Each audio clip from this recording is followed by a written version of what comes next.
Hi, this is Trini, and welcome back, and welcome if it's the first time you're seeing my channel. The last video I did, I cut it short because of length. I didn't want it to be too lengthy. So part 3 is going to kind of start out where part 2 left off, and I hope you enjoy it. And if you do, like, subscribe, share with your friends, and do all of that. And with that, here is part 3. So this brings me into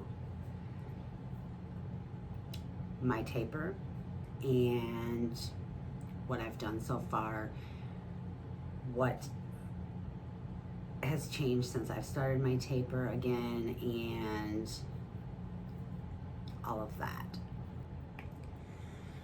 So I decided I was going to do that, and I started doing it before I went back and I seen my doctor, which I've already been through the taper process, and I had gotten myself back up to 1.75 milligrams. So I started to taper, and I started to do, I think I did a quarter cut the first time. The second time was another quarter, I believe. And now I'm doing 0.125 cuts. And so far this time around, it has definitely been a little different. It hasn't been too hard, but I say that very loosely because it could change anytime.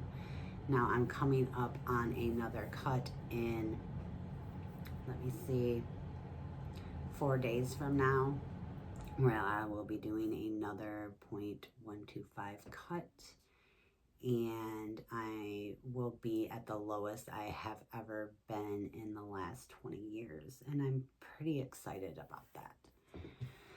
And I'm nervous, and I'm scared, and I'm worried about all of those scary things that you hear people say and do. So,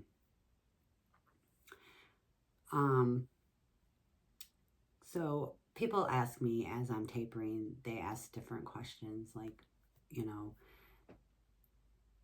how am I tapering? Well, right now I'm down to doing 0.125 cuts, which I use disintegrate, I can't even say that word. They're the disintegrating tablets.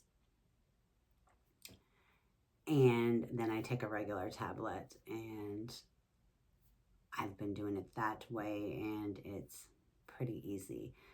Now, if I get stuck to where I need to do a smaller cut, I can cut those in half, which they tell you not to, but I have in the past, and it does okay. So that's just what works for me. I'm not telling you what to do. If you are in a taper or something, that's something you need to talk to your doctor about and everything else, which I have, and that's what I'm doing. But what helps me keep consistent, people will ask, how do you stay consistent with it? Well, number one is just wanting the freedom to be benzo free is the biggest thing. I have grandchildren. I have a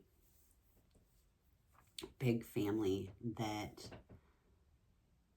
I love dearly. I have my children that I love dearly.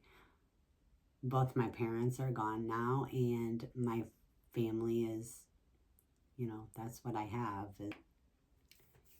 And my other reasoning also is just to stay consistent is because I don't want to go through tolerance withdrawal ever again. It is just what I experienced last year, and everything I went through. Like, I wouldn't wish that upon anybody, my worst enemy or anything like that. So that was really rough, and it really made me enjoy life more and want to do more. So when I started this new taper, and I'm 4 cuts in, I think, something like that. I can't even keep track of it.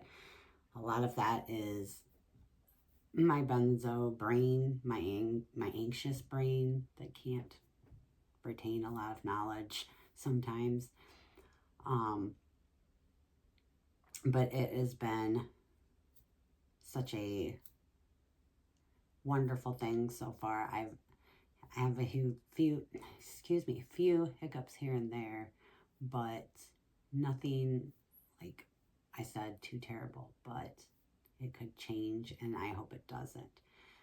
But I also decided that I wanted to make a YouTube channel, and I wanted to give myself hobbies. And I like to paint rocks, and I figured I can paint rocks and I can talk to people on YouTube. I love candy. I like trying new things. That's my new thing that I started, was that I wanted to try new things. So things I've never tried before, whether it's candy, food, whatever. But I do love my sweets. And before I went in my last tolerance withdrawal in 2024, I was 180 pounds, and I went down to 128. I'm 135 now, and I'm taking that as a silver lining. I didn't do that intentionally. That was not my intention to lose weight like that. I was going to the gym and I was trying to lose it right, eating right. Now I got through that, and now I want to take something and make good out of it. So I am very conscious of what I eat as far as calorie wise per day. But doing my YouTube channel and doing this is really something that I look forward to every day. It makes me feel like that I have a job that I go to every day and that I'm trying to be consistent with. And if I want to open up something I got from Temu and show it to the world and 5 people see it, that's great. If nobody sees it, that's great.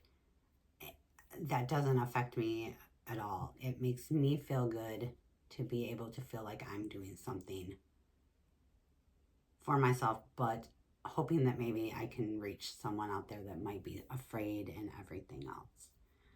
So that's how tapering now has changed my life, is that I try new things more.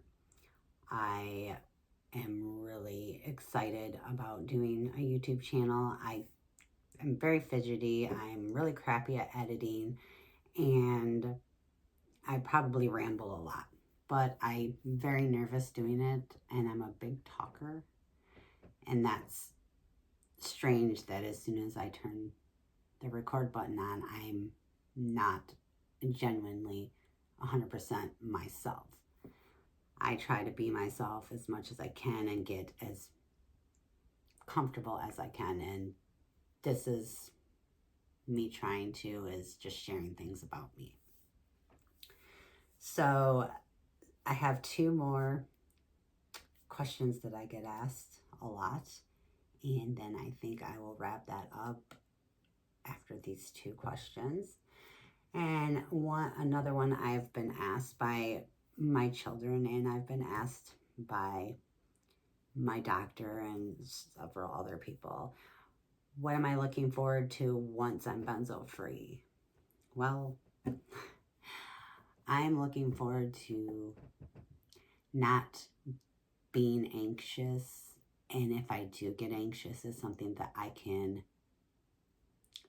it's manageable. I think the anxiety that I have can be managed by just regular exercise, diet, just keeping yourself busy, that kind of stuff. But when you get into some kind of a tolerance withdrawal, when you're withdrawing from something, there's nothing that really works, at least for me. So as far as if anybody's watching and they're in tolerance withdrawal or something like that, I don't have answers for that, except for I just wrote it out. That's all you can do. But I'm looking forward to traveling, because I've never traveled. I've always been afraid because of my anxiety. And bunch of places I would like to see and go and just enjoy my life. So that's a few of the things that I'm looking forward to being benzo free. And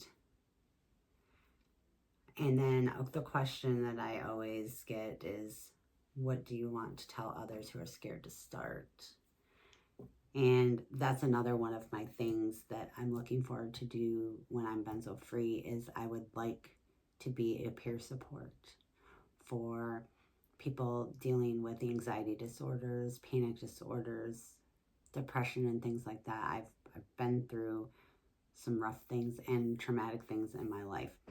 So I feel like I could help. And that's something that I've always wanted to do, is help people.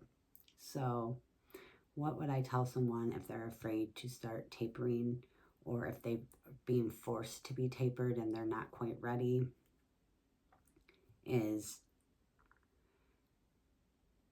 for me personally, and I'm not going to say, for certainty, but for me, benzos are doing more harm to me than they are good. And it is hard to try to tell people in your life when you're going through stuff, they don't get it. But if you're going through stuff and you're going through a taper, or you are about to start a taper, I know what that's like. Other people might not get it, but I get it. And I really wish there was more people out there that did get it.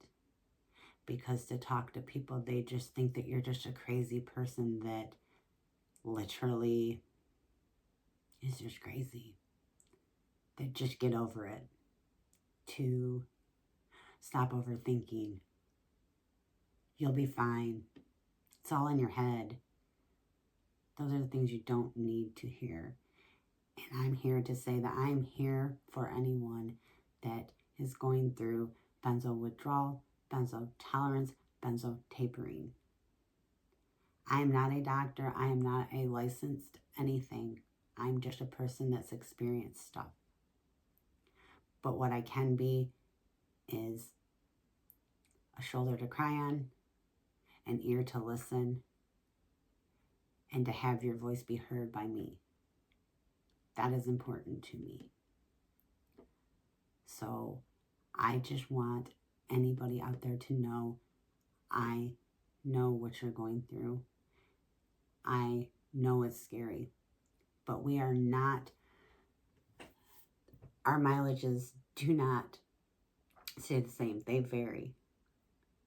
And not every single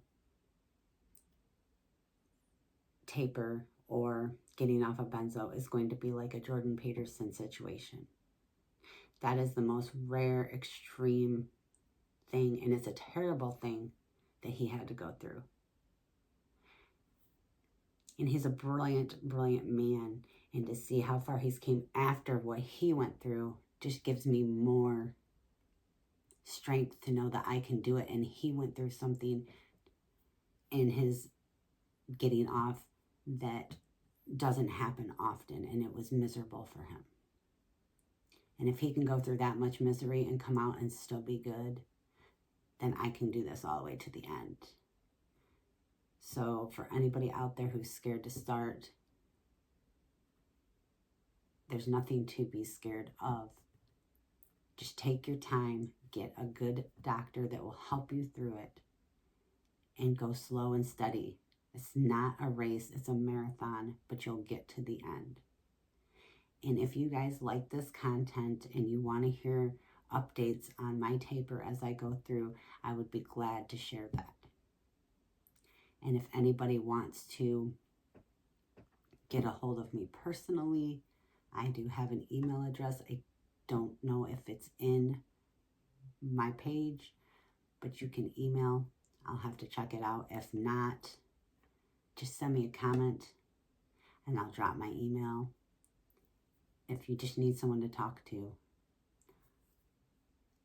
I don't have a problem with that. So I can do more stuff like this. I want to do fun stuff too, but this is a serious side of me. This is why I made this channel. This is why I want to do this. I want to do this because it helps me and it may help somebody else. And if it helps somebody else, then that means more to me than me helping myself. So I hope that this little 2-part series, and like I said, if you want to see updates on how I'm doing, I may do that anyways. I'm more than happy to do that. So please like, subscribe, or share this video with somebody that you know that might be going through a tough time and you don't understand it. I understand it, and maybe I can help them. I hope that just one person sees this and feels better about whatever they're going through. And I want to thank you so much for hanging in there if you've watched this video. And as always, please like, subscribe, and I hope to see you guys again soon. Thank you so much.